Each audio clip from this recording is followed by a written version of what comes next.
सुबह से अंजू किचन में जुटी हुई थी। मटर पनीर, छोले, दही बड़े, चावल भिगोकर उसने सलाद काटना शुरू ही किया था कि हॉल में बैठे हुए जेठ जी की भारी आवाज सुनाई दी।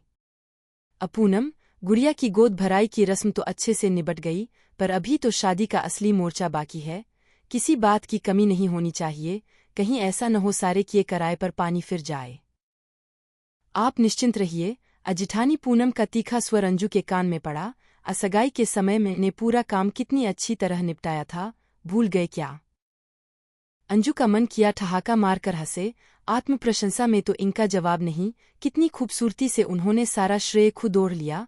कोल्हू के बैल की तरह कल से काम में जुटी हुई है। घर सजाने से लेकर सभी के नाश्ते खाने और गुड़िया की ससुराल वालों की खातिर तवज्जो नहीं करती तो ऐसी छीछालेदर होती कि सबकी समझ में आ जाता। जेठानी जी से तो विदाई के लिए साड़ी और गोदी में डालने वाले शगुन के लिफाफों के पैकेट तक भी नहीं बनाए गए। उधर बेटी सुबह से ब्यूटी पार्लर में जाकर बैठी है। कुछ ही देर में ये खुद भी सजने संवरने के लिए चल देंगी पार्लर। बेटी की माँ जो ठहरी, स्मार्ट समधिन से मुकाबला जो करना है, उस पर तुर्रा ये की। काम के चक्कर में फुर्सत ही नहीं मिली। मन मारकर साड़ियों के पैकेट सजाने के लिए गोटा और रंगीन कागज निकाले ही थे कि राजन का स्वर सुनाई दिया।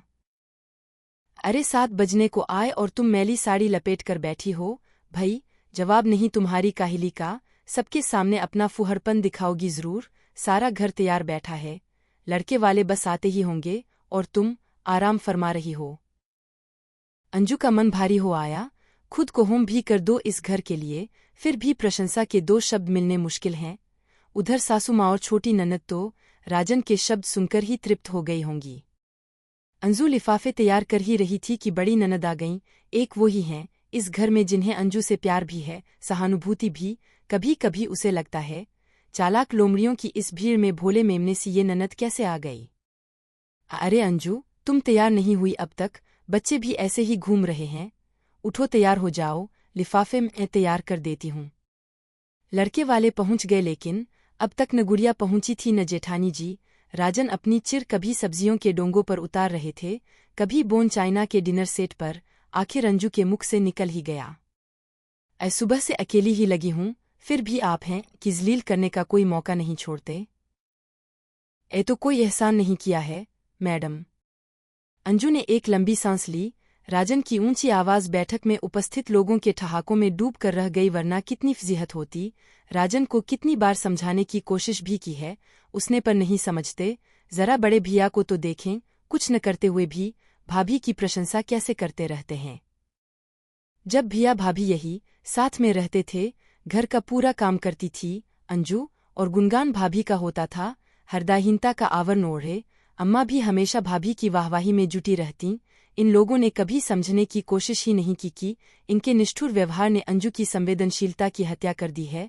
स्नेह स्रोत ही सूख गया है उसका। इसीलिए उसका जरा मन नहीं था कि गुड़िया की शादी घर से हो। पूरा दिन खटने के बाद भी पूरे परिदृश्य से उसे बड़ी सहजता से हटा दिया जाएगा, चाहे कुछ भी हो। इस बार उसने भी ठान लिया कि अगर वो इतनी अकर्मण्य है तो दिखा कर रहेगी अपनी काहिली। देखें कोई क्या कर लेता है। बड़ी ननद भी इसी बात पर जोर दे रही थीं। छोटी ननद की शादी में कैसी त्राही त्राही मची थी।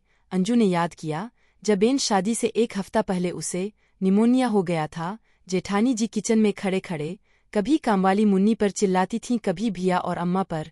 एक दिन मुन्नी ने रोकर उससे कहा था, भाभी आप जल्दी ठीक हो जाओ, नहीं तो मैं काम छोड़ दूंगी। उस समय तो राजन की आंखों में भी प्रशंसा के भाव तिराए थे। रात को डरते डरते उसने राजन से कहा, इस बार सारी व्यवस्था होटल से ही होती तो अच्छा रहता।